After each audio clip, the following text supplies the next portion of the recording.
Psalm chapter 2. Why do the nations conspire and the peoples plot in vain?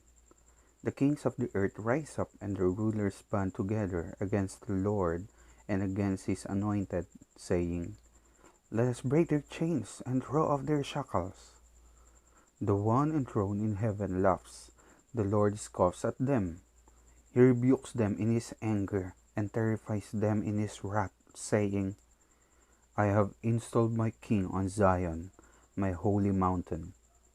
I will proclaim the Lord's decree. He said to me, You are my son. Today I have become your father.